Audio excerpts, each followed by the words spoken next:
Democracy में किसी भी हालत में जहां कई धर्म के मानने वाले हों, कई धर्म के मानने वाले हैं, उसके लिए एकदम स्पष्ट आदेश है कि धर्म गुरु अलग होगा। जितने मौलाना आपको मिलेंगे, इलेक्शन लड़ना कोई नहीं चाहता है। अच्छा।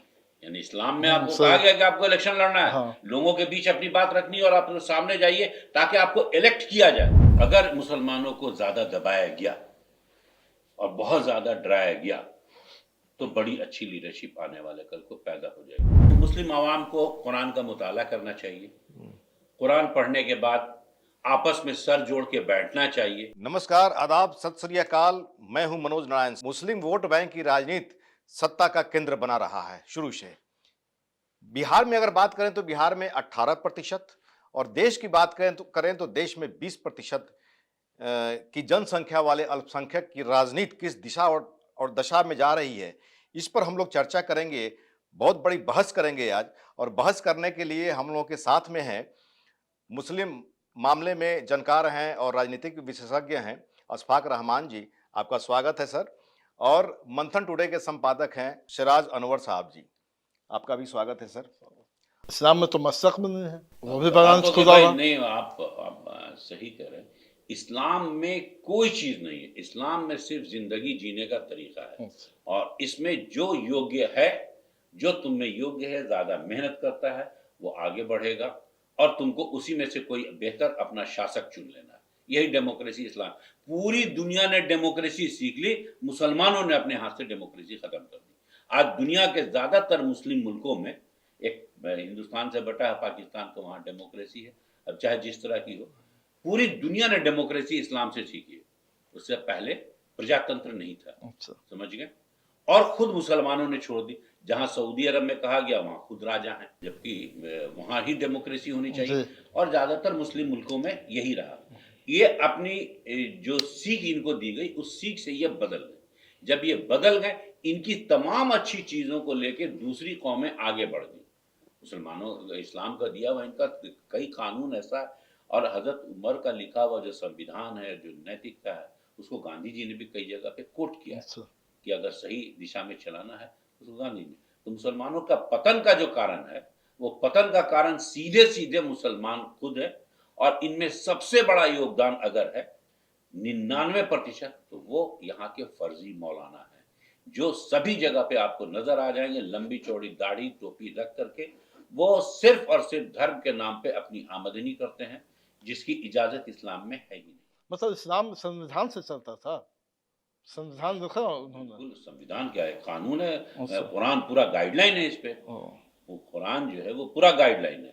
उसके बाद की बात, जो चीजें कुरान से तुमको न मिले और दुनिया में कोई मुश्किल पेश आ जाए, तो उसके लिए कहा गया कि सर जोड़ के बैठ जाओ। जितने लोग बैठो, अगर 100 लोग बैठे हो तो 51, अगर 50 बैठे हो तो 26 लोग जब एक मत हो जाए, तो वो 26 लोगों की बात 50 को माननी पड़ेगी।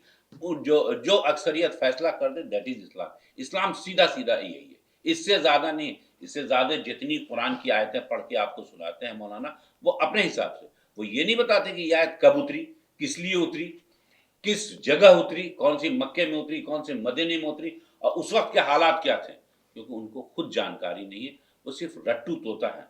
मुसलमानों के पतन का कारण यही है। इसीलिए मुसलमान एक भयभीत कौम हो गई।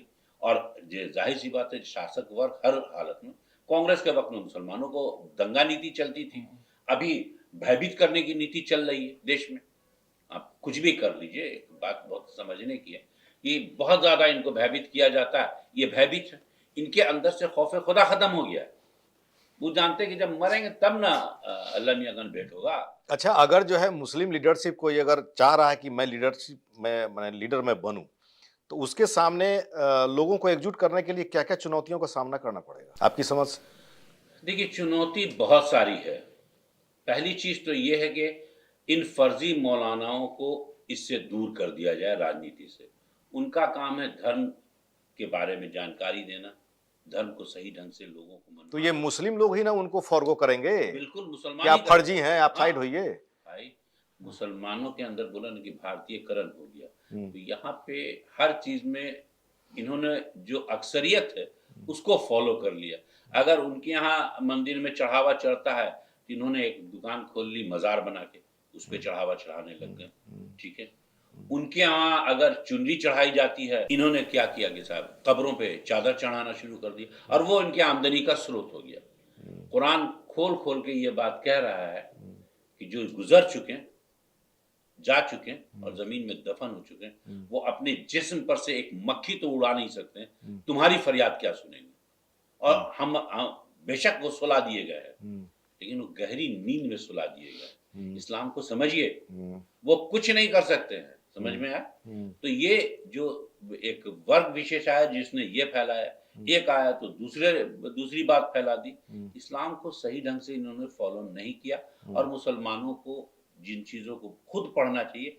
इस्लाम में दाखिल होने का मतलब बाप के बाद बेटा नहीं, इस्लाम के लॉ को फॉलो करिएगा, देन यू आर मुस्लिम। अगर इस्लामी कानून को आप नहीं फॉलो करते हैं इस्लाम को, तो आपका नाम हो सकता है यू आर मुस्लिम। आप मनोज नारायण सिंह हैं तो आप खान साहब हैं, या आप राजपूत हैं, सिराज साहब हैं तो खान साहब हैं, या अंसारी साहब हैं, या सैयद साहब हैं। ये जो बन सकते हैं ये इससे होते हैं, इस्लाम का इससे कोई लेना देना नहीं। तो जो भी मुस्लिम जो धर्म है उसमें जो भी आपके मुताबिक जो भी अगर उसमें प्रॉब्लम्स है, जो भी जो है उसमें निगेटिविटी है, उसको दूर करने के लिए एक लीडरशिप को कैसे तैयार किया जा सकता है? मुस्लिम आवाम को कुरान का मुताला करना चाहिए। कुरान पढ़ने के बाद आपस में सर जोड़ के बैठना चाहिए कि जो हमारी हालत रोज बरोज गिर रही है। आप याद रखिए, मौलवी आपको समझाता है कि तुमको नमाज पढ़नी है, मौलवी आपको समझाता है रोजा रखनी। अरे भाई, ये तो ऐसी जबानी याद है कि 5 अदद उनका फर्ज उनको पूरा करना है। आप पांचों वक्त पूरे सारे जमात के लोग जाके मस्जिद में नमाज पढ़िए, तहज्जुद गुजार हो जाइए। एक मौलाना ने तो ये बात भी कही है, सब कुछ कर लीजिए और राजनीतिक रूप से आप सबसे पिछड़े माने पिछले पायदान पर, जहां पर सबसे पिछले पायदान पर जो लोग हैं, अगर उनको देखा जाए तो वो बहुत वहां पर इलिटरेसी है। तो उन लोगों के अंदर क्या शिक्षा का अभाव है और उन लोगों को जो है कुरान के बारे में या अपना जो धर्म है उसके बारे में जो है शिक्षा देने की जरूरत है। जानता है कि हमको गोश्त रोटी खा लेंगे तो हम मुसलमान हैं, समझ में। बचपन में खतना करा लेंगे तो हम मुसलमान हैं। हम ईद की नमाज और बकरीद की नमाज पढ़ लेंगे तो हम मुसलमान हैं। हम मुहर्रम में जुलूस लेके निकलेंगे तो हम मुसलमान हैं। अब आप समझ लीजिए, ईद की नमाज आप पे फर्ज नहीं है, बकरीद की नमाज आप पे फर्ज नहीं है, मुहर्रम का जुलूस आप पे फर्ज नहीं है, समझ गए। आपके पास फर्ज है रोजाना 5 वक्त नमाज पढ़ना, इस पे कोई मौलाना करता है। आप ताजिया लेके निकलते हैं, ताजिया आपके लिए इसमें नहीं है। आप इमाम बाड़ा बनाते हैं, आप एक तरह से पूजनीय स्थल बनाते हैं। ये जो चीजें हैं, धार्मिक विकृति जो फैली और इस पे किसी उलमा ने ध्यान नहीं दिया और ये चीज बढ़ती चलेगी। हद तो ये कि अब वही मौलाना उसी इमाम बाड़े पे जा करके फातिहा पढ़ते हैं। तो ये जो विकृति आई है, ये मुसलमानों के पतन का कारण खुद वो है। इनको किसी दूसरे इससे नहीं। दूसरे लोग तो हर जगह पे भाई जहाँ रहते हैं वो दूसरे को, कमजोर वर्ग को डराया ही जाता है, धमकाया जाता है। जाहिर सी बात है, तो वही आपके साथ भी हो रहा है। राजनीतिक चेतना आपकी बातों से लगता है कि मजहबी पेशवा और मुस्लिम क़यादत के बीच में बहुत बड़ा टकराव चल रहा है। टकराव नहीं है, टकराव नहीं। देखिए, मुस्लिम जो पेशवा हैं, मजहबी पेशवा, वो उन्होंने अपना काम छोड़ दिया है। अगर वो अपना काम करने लग जाए, लोगों को मजहब के बारे में समझाएं, तो खुद ब खुद आपको अपनी लीडरशिप समझ में आएगी, आप अपना लीडर पैदा कीजिएगा। वो इतना लालची वर्ग हो गया है हमारे यहाँ का कि वो लीडर भी बनना चाहता है, वो मजहबी पेशवा भी बनना चाहता है, राजनीतिक पेशवा भी बनना चाहता है। उसके अंदर लालच है। और सबसे बड़ी बात है, जितने मौलाना आपको मिलेंगे, इलेक्शन लड़ना कोई नहीं चाहता है। यानी इस्लाम में आपको कहा गया कि आपको इलेक्शन लड़ना है, लोगों के बीच अपनी बात रखनी है और आप सामने जाइए ताकि आपको इलेक्ट किया जाए। मौलाना नहीं चाहता है। मौलाना चाहता है कि हमको पिछले दरवाजे से हम आपकी चमचागिरी कर रहे हैं हुजूर, सब मियाँ जी को आपके तरफ वोट डलवा देंगे, हमको पिछले एमएलसी बनवा दीजिए, हमको राज्यसभा भिजवा दीजिए। वो इलेक्शन में नहीं जाना चाहता है। तो आप एक बात याद रखिए, धर्म और राजनीति दो अलग चीजें। डेमोक्रेसी में राज सत्ता चलाना एक बात है, धर्म सत्ता चलाना एक बात है। धर्म संसद अलग होनी चाहिए, राजनीतिक संसद। मुसलमानों में इसका घालमेल हो गया, जैसे अभी भारत में चल रहा है। तो सिर्फ मुसलमानों में या अन्य जातियों में भी है ये? अन्य जातियों से सीख लेके हुआ है, अन्य जातियों की सीख लेके हुआ है। अगर इस्लाम अपने स्टैंड पे रहता और इस्लाम के मानने वाले लोग अपने स्टैंड पे रहते, तो ये बात विकृति आती ही नहीं। ये अपने स्टैंड से खुद ही भटक गए, अपने स्टैंड से भटक गए। भाई जो बड़े भाई कर रहे हैं हम उनकी नकल करेंगे, ये बर्बाद होगा और नहीं, ये बर्बाद होना है। वर्तमान राजनीति में तो मैं देख रहा हूँ कि धर्म संसद और राजनीतिक सत्ता में घालमेल है। घाल-मिल नहीं कहिए, धर्म संसद मुसलमानों की जो है वो दलाली को अपना पेशा बना चुकी है, जी हुजूरी को अपना पेशा बना चुकी है। उसके अंदर वो जानता है कि हम धर्म के रूप में अज्ञानी हैं, हम शक्ल से तो मुसलमान हैं, दिल से मुसलमान नहीं हैं, ईमान नहीं है। बस मेरा यकीन है कि हम मरेंगे तो अल्लाह के यहाँ जाएंगे। तुमको अल्लाह के यहाँ दुनिया में भी हर चीज का हिसाब देना है और दुनिया से ही जन्नत पाने के लिए स्ट्रगल तुमको जो करना दुनिया में करना है। तो सोचता है कि हम नमाज पढ़ लेंगे, रोजा रख लेंगे। नमाज एक जगह पे, रोजा एक जगह पे, हज एक जगह पे, ये फर्ज है। जिंदगी जीने का तरीका जो इस्लाम में बताया गया उसको छोड़ना ही इनके पतन का कारण है। आपका कहना है कि मुसलमान इस्लाम के रास्ते, कुरान के रास्ते चले। अगर हिंदू भाई भी, हिंदू समाज भी अपने धर्म के रास्ते चले तो क्या प्रॉब्लम है? क्यों प्रॉब्लम होना चाहिए? किसी को कोई प्रॉब्लम नहीं है, वो चलते ही हैं और चल रहे हैं, बल्कि वो ज्यादा चल रहे हैं। इनको जो चलना चाहिए था इन्होंने छोड़ दिया, वो तो अपना चल ही रहे हैं, अच्छा। वो चल ही रहे। आप नहीं अगर चलते तो आप इस बात को ऐसे समझिए ना, ब्राह्मण जो चीज समझाते हैं उसको देखा जाए तो बैकवर्ड समाज हमारे यहाँ का ब्राह्मणों की मुखालफत करता है।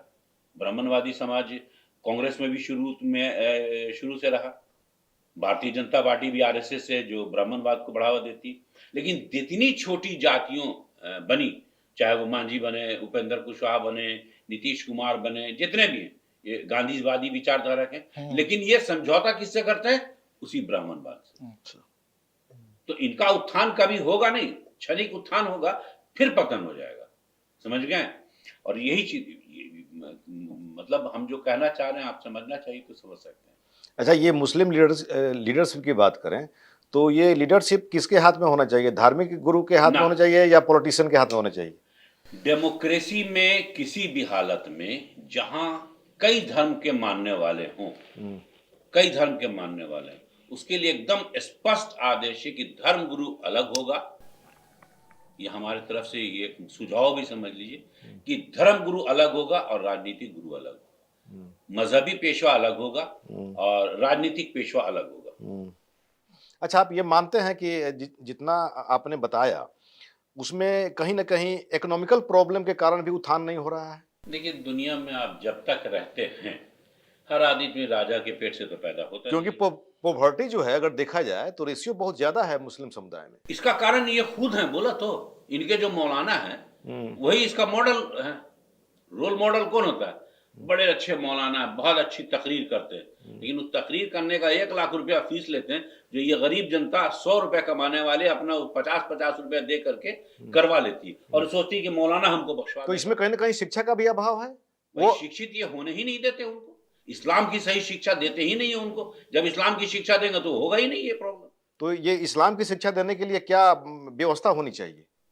मदरसे अच्छे कायम हुए थे, लेकिन उन मदरसों को उर्दू में पढ़ाना चाहिए, हिंदी में पढ़ाना चाहिए। बौद्ध धर्म भारत में जन्मा पलपा, फैल गया चाइना में, जापान में, आज वो दुनिया का सबसे ज्यादा तरक्की है। तो यहाँ के जो धर्म ग्रंथ उस वक्त लिखे गए, ये जो बातें उन्होंने बताई, उनको उन्होंने अपनी जबान में लिखा, अपनी जबान में प्रचारित किया। आज वो दुनिया के सबसे कामयाब मुल्कों में एक है। तो आपने जवाब पूरा नहीं किया। आर्थिक समृद्धि के लिए क्या उपाय करना चाहिए? आर्थिक समृद्धि के लिए मेहनत करना होगा। ये कौम कहीं ना कहीं मेहनत से भाग रही है। जो व्यवसाय इनके पास था, तो इनके जो बड़े भाई हैं वो धमका धमका के वो व्यवसाय से भी इनको अलग कर रहे हैं। एक तो ये कारण है, दूसरे ये संगठित नहीं है, ये संगठित नहीं है और ये टूट चुके हैं। समझ में आया? एक आदमी को लगता है कि मैं सैयदों का नेता हूँ, लगता है मैं पठानों का नेता हूँ, मैं अंसारी का नेता हूँ। तो विभाजन इसमें भी पूरा है सब। जो विभाजन है और कोई एक दूसरे को सुनना नहीं चाहता है। अगर एक दूसरे को सुन के समझ के मिल बैठ के जुट जाए, ये कभी कमजोर नहीं होगा। सभी अपने अपने सत्ता की रोटी सेकने के चक्कर में लगे हुए हैं। एक अहम पहलू पर हम बात करना चाहते हैं। डेमोक्रेसी को आपने बताया कि इस्लाम का दिन है। मैं सेकुलरिज्म जो है वो इस्लाम का दिन नहीं है, क्योंकि सेकुलरिज्म को जो मैंने पढ़ा उसका माने होता है लादिनियत, दिन में यकीन नहीं रखने वाला। और मुसलमान भारत में सेकुलरिज्म पर विश्वास करता है। ये क्या मामला है? देखिए, आप जिस हिसाब से जो चीज़ आप डिफाइन कर रहे हैं वो मेरे ख्याल से 1950 के बाद ये सब चीज़ें लिखी गई, समझ में आया। सेकुलरिज्म वर्ड बनाया ज़रूर गया है। सेकुलर कॉम्बिनेशन ऑफ रिलीजन को लेकर के जो राष्ट्र चलेगा उसको सेकुलर कहा जाएगा, समझ गए। कॉम्बिनेशन मतलब विभिन्न धर्मों के मान्यताओं वाले लोगों को, तो क्या अरब में नहीं है? हिंदू धर्म मानने वाले नहीं हैं, ईसाई धर्म मानने वाले नहीं हैं, है ना? वहाँ भी हैं। और रसूलुल्लाह जो थे, ये ना मानना मानने पे बता रहे हैं, रसूलुल्लाह जब थे, इनके ऊपर जब इनके लोगों पे आफत आई तो रसूलुल्लाह ने किसके पास अपने लोगों को भेजा? एक ईसाई राजा के पास भेजा कि तुम वहां चले जाओ। सेकुलरिज्म वहां से आई है, समझ में? आप जिस ढंग से डिफाइन कर ना, अगर आप जो बात कर रहे हैं, अगर धर्म निरपेक्षता को इस पस मंजर में भी देखते हैं, तो मैं तो देखता हूँ कि थानों में मंदिर है, मस्जिद गुरुद्वारा नहीं है वहाँ। उद्घाटन जो होता है वहाँ नजर फोड़ का होता है, फातिहा नहीं पढ़ा जाता, या सिख भाइयों के रस्म व रिवाज से नहीं होता है, तब भी धर्म निरपेक्षता नहीं है ये। आप इसको दूसरे रूप में लेके जा रहे हैं, ठीक है ना? इसको इस परिप्रेक्ष्य में देखिए कि जैसे थानों में मस्जिद नहीं है, जेल में गुरुद्वारा भी नहीं है। सुनिए ना, हाँ।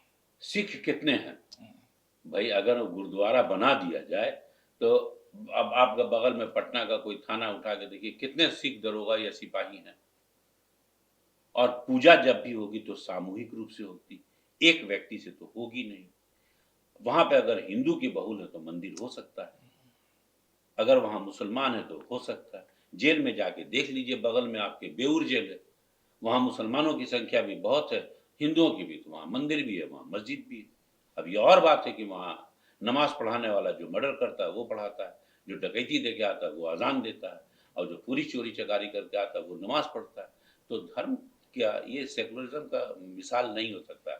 इस्लाम धर्म के साथ में खास करके इस्लाम धर्म आपके दिल से है, अच्छा, आपके आज़ादी के बाद से हम बात करते हैं कि मौलाना आज़ाद के बाद है ना, बहुत लंबा अरसा हुआ मुस्लिम लीडरशिप का एक नया उभार असदुद्दीन ओवैसी का आ रहा है। का असदुद्दीन ओवैसी मुस्लिम लीडरशिप को हाँ, बिल्कुल हैं, वो पढ़े लिखे हैं, उन पे विश्वास करना चाहिए लोगों को। ओवैसी के सामने बहुत बड़ी चुनौती यहाँ पर है, हम्म। क्योंकि एमवाई समीकरण पर कुंडली मारे बैठे और भी पॉलिटिकल पार्टी लोग हैं। जो पार्टियां मुस्लिम का वोट ले लेती है ना, वो अपने को सेकुलर लेती है। सुबह में वही कांग्रेसी वोट लेता है और शाम में भाजपा में जाकर बैठ जाता है। वही आरजेडी में मुस्लिम का वोट लेता है, शाम में भाजपा ज्वाइन कर लेता है। तो ये इस पे नहीं लीजिए, जो कुंडली मार के बैठे हुए थे उनका बिहार में अपना 18% माने मुस्लिम हैं। हम्म। ओवैसी जो है लगभग 7-8 साल से यहाँ पर ट्राई कर रहे हैं एक्सपेंशन करने के लिए, लेकिन उनके सामने क्या आप चुनौती मानते हैं कि उनके सामने क्या चुनौती होगी? देखिए, वो जो स्ट्रगल करने का सही तरीका है वो उस तरीके से कर रहे हैं। वो अपना हाथ दूसरे दलों की तरफ बढ़ाते हैं। उनका दल, दूसरे दल उनका हाथ इसलिए नहीं पकड़ते हैं क्योंकि उनके तो वोट बैंक उसी पे कुंडली मार के वो बैठे हुए हैं। तो उनके अंडे पे ये कुंडली मारे बैठे हुए हैं, तो उनको उनका अंडा वापस कैसे कर देंगे? इसलिए उनको नहीं मिलाते, इसलिए उनको थोड़ा दिन का स्ट्रगल होगा। आने वाले समय में ये चीज खुलेगी। ओवैसी को भी चाहिए कि सबको उनकी आबादी के हिसाब से आपको क्या लगता है कि अभी मौजूदा समय में ओवैसी के सामने कौन सी चुनौती है? हमको लगता है कोई चुनौती नहीं। वो संघर्ष कर रहे हैं, संघर्ष करते रहें।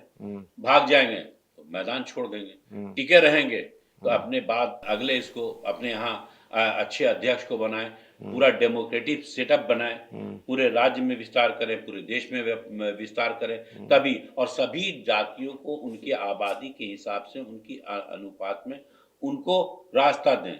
अगर वो उनकी पार्टी है भी तो मुसलमान अगर यहाँ 20% है, 18% है, तो मुसलमानों की भागीदारी वो 18% है और 80% हिंदुओं की भागीदारी दे, वो आगे निकलेंगे। उनको ये करना पड़ेगा। बहस को अब समापन को ले जाते हैं एक आखिरी सवाल से।